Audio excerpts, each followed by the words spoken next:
Hi, it's Mark Donegan with the Marketing Execution Podcast. You've probably heard that passion is the secret ingredient to startup success.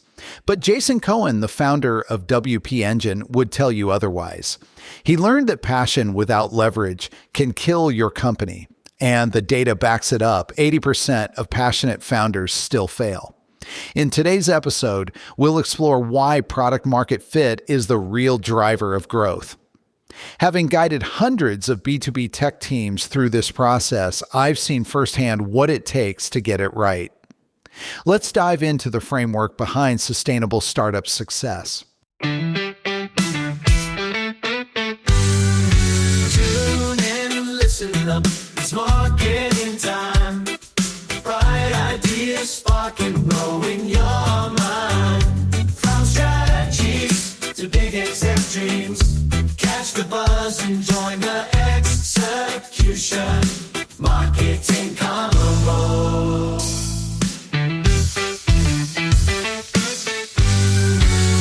Welcome to the Marketing Execution Podcast. This is the show for tech founders and leaders building B2B products and technologies. We show you how to go further, faster to get the business results you need. From strategies to big exec dreams, catch the buzz and join the execution. Marketing Convo.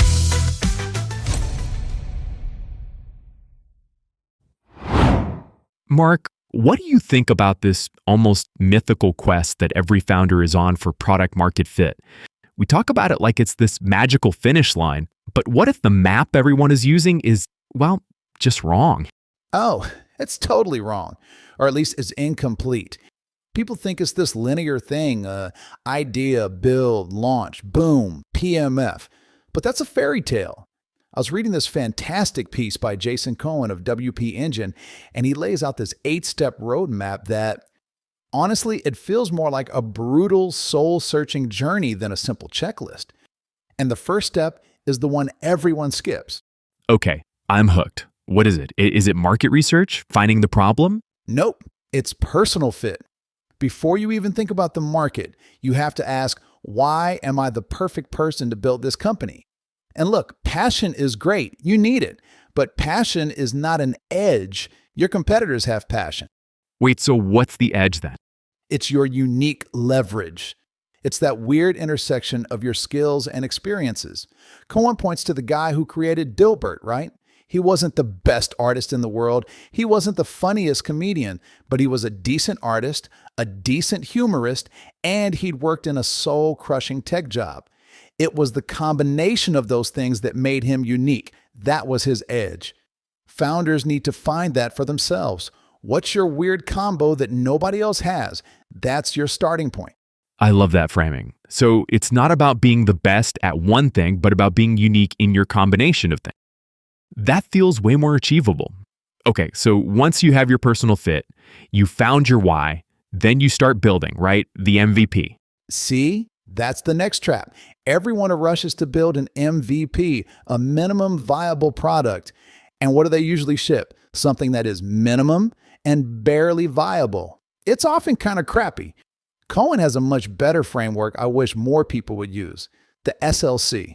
SLC? Simple, lovable, and complete. Simple is obvious. You got to ship fast. But lovable, that's the key. It means the product can be buggy and missing features, but there's something about it that users just love. It has a personality, a soul. It's a joy to use in some small way. That love makes people forgive the imperfection. And complete. What does that mean if it's also simple?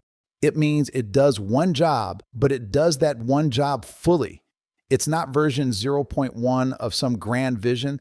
It's version 1 of a simple, focused task. It actually solves the problem you said it would solve. That's how you build trust from day one. You ship something simple, but it's lovable and it actually works. Okay, so you found your personal edge. You've shipped a simple, lovable, complete product. Now you're just focused on growth, right? Pouring people into the top of the funnel? Yeah, and that's where you hit the next landmine. You can get obsessed with top-line growth and ignore the signal that really matters: retention. Think about it this way. Your marketing, your website, your ads, that's a promise. You're promising a solution to a problem. Right. When a customer signs up and pays you money, they're saying, I believe your promise. But when they cancel a month later, that's them saying, you broke your promise.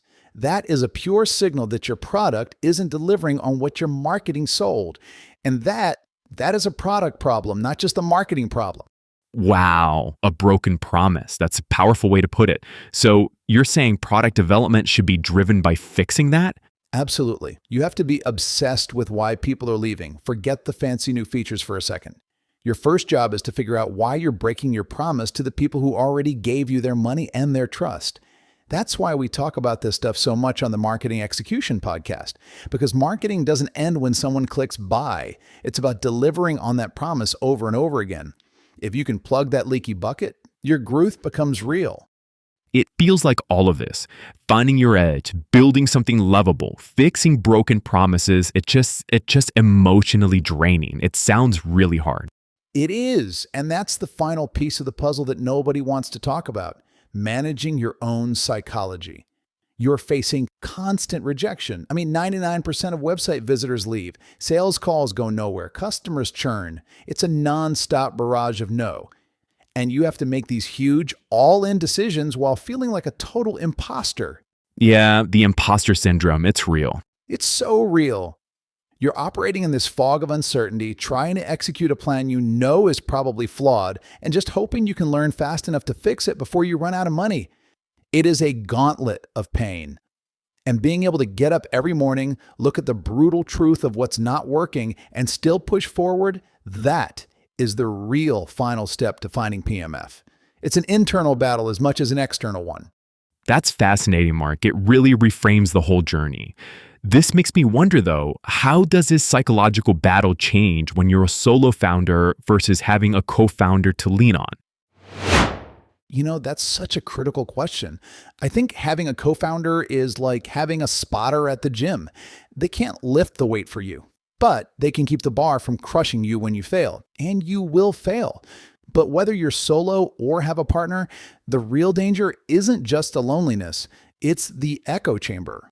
The echo chamber. I see what you mean. You can get so locked into your own perspective that you start believing your own hype, right? Exactly. And that leads us to probably the single biggest reason why most early stage companies just fizzle out. It's the passion project fallacy. It's the whole, I had this problem myself, so I built a product to solve it story. We love that story. It's romantic. But it's a trap. It's a huge trap. Look, having the problem yourself is a great starting point for that personal fit we talked about. It gives you empathy, but it is not a business model. And this is why it matters so much. I've seen dozens of founders burn 2 years of their life, all their savings, all their emotional energy, building a beautiful solution to a problem that only 10 people in the world actually care enough to pay for. And one of them is their mom. Oh man, that's brutal. But hang on. Some of the biggest companies in the world started that way. The founder had a personal pain point they were obsessed with. What's the difference? What separates a valid founder-led problem from a glorified hobby? That's it. That's the whole question. The difference is turning your internal obsession into an external theory, a plausible theory of why other people will buy. You have to shift from being an artist who's just expressing themselves to being a scientist with a hypothesis. Your passion project is your hypothesis. Okay. But then you have to get out of the lab. You have to go find out if your theory holds water in the real world. That's what so many founders are terrified to do. They'd rather spend another 6 months in the comfort of their code editor than have 30 minutes of uncomfortable conversations that might prove their beautiful idea is, well, wrong. So this is why the customer interviews before you have a polished product are so non-negotiable. It's not about asking them what color the button should be. No, it's about validating the entire theory. You're trying to understand their world, their struggles, the language they use. You need to find out, do they even know they have the problem you're trying to solve? If they do, is it a big enough pain for them to open their wallet right now? That's the stuff that matters. Right. It's about finding that real urgent need. and finding the right person who has that need. This is the other piece founders get wrong. They're afraid to get specific. They hear niche down and they panic. They think they're shrinking their potential market. Yeah, the classic fear of leaving money on the table. But it's the complete opposite. Think about it. When your marketing message is for small businesses, who are you really talking to? A freelance graphic designer, a 50-person manufacturing company, a local coffee shop? They're all completely different. Your message becomes generic noise. It doesn't connect with anyone. It's too diluted. But if you build an ideal customer profile, if you decide you are building this thing for Carol, a freelance designer who struggles with getting client feedback organized, and every word on your website, every feature you build speaks directly to Carol, something magical happens. She feels like you're reading her mind. Yes, she feels seen. She feels understood. That's how you build love for your simple, lovable, complete product. That specificity creates an incredible gravity. Carol signs up in a heartbeat. And here's the kicker. For every one Carol, there are 10 other people who are almost Carol who see that clarity and get pulled in too. Being specific doesn't shrink your market, it activates it. That's why it's so important. It's how you turn a cool idea into a real growing business. Okay, this is huge. Understanding the why is one thing, but I know our listeners are chomping at the bit to know how. How do you actually find that ICP? How do you run those customer interviews without getting garbage feedback? Let's take a quick break, and when we come back, let's get tactical. Tim, you know that execution is everything. All that theory is great, but it's useless if you can't put it to work. Let's get our hands dirty. Yes, I love it. So many founders are stuck here. They've got the idea, they've got the passion, but they're paralyzed. So where do we start? Finding that ICP, that Carol you mentioned, how do we do it? You have to become a hunter, not a farmer. You can't just throw seeds everywhere and hope something grows. You need to find a specific target. A hunter.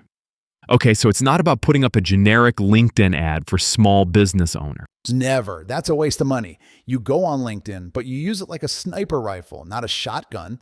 Let's say you're building a tool for finance teams. Don't just search for finance.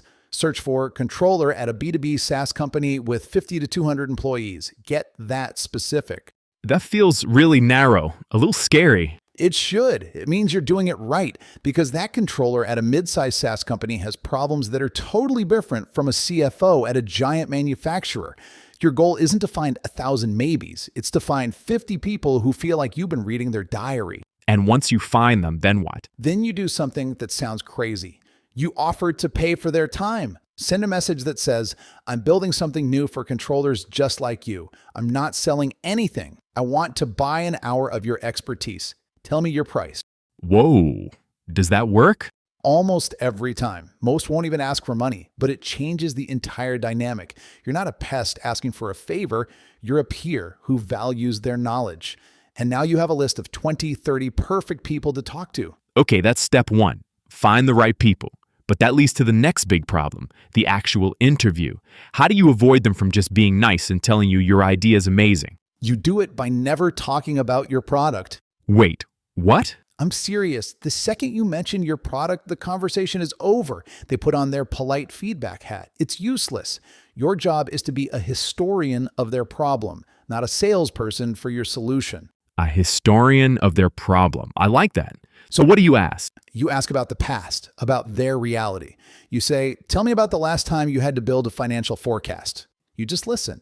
Then you ask, what was the hardest part of that? What tools did you use? What did you try before that didn't work? How did it feel when it went wrong? Oh, so you're not asking, would you buy my magical forecasting tool? Absolutely not. People can't predict what they'll do, but they can tell you what they did. Think about it like this. It's like Slack. They didn't invent team communication. They saw that people were already struggling. They were using a messy combination of email, text messages, and who knows what else. Slack just built a better mousetrap for a problem everyone was already trying to solve badly. They studied the past. So you find the existing pain, the duct tape solutions people are already using. Exactly. You are looking for proof of pain. If they aren't actively trying to solve this problem right now with money or with time, it's not a big enough problem. And you just saved yourself 2 years of building something nobody will pay for. This is so practical. Find a hyper-specific ICP on a platform like LinkedIn, offer to pay for their time to get the interview, then in the interview, act like a historian, not a salesperson. Focus only on their past struggles and current workaround. You got it. That's how you get real answers. That's how you validate your idea before you write a single line of code. Mark, this is a complete game changer. We've gone from the big picture founder fit all the way down to the exact questions to ask in an interview. This is incredible. Before we wrap up, could you just put a bow on this for everyone? Can you summarize the entire roadmap we've walked through today? Absolutely. When you boil it all down, it's a journey that starts with you. It's not about having a brilliant idea. It's about having a unique personal edge, your weird combination of skills. From there, you build something simple, lovable, and complete, something that solves one problem fully. Then you stop obsessing over your passion project and you start acting like a scientist. You get brutally specific about who you're serving, your ideal customer profile. You hunt for them. You pay for their time. And then, and this is the most important part, you shut up about your solution and become a historian of their problem. You look for the pain, for the duct tape solutions they're already using, because that's where the truth is. Wow, that's such a powerful roadmap.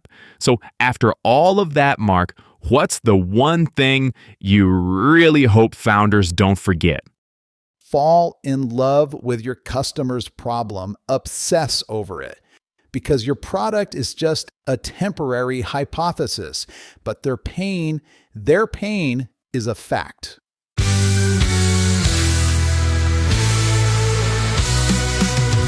The Marketing Execution Podcast is produced by Growth Stage Marketing. We are on a mission to see your company reach wild success using marketing pods. Too big, accept dreams. Catch the buzz and join the execution. Marketing Convo. Thank you for listening and being a part of the marketing execution movement and community. To learn how growth stage marketing clients reach more buyers and drive business impact, go to growthstage.marketing. That's growthstage.marketing.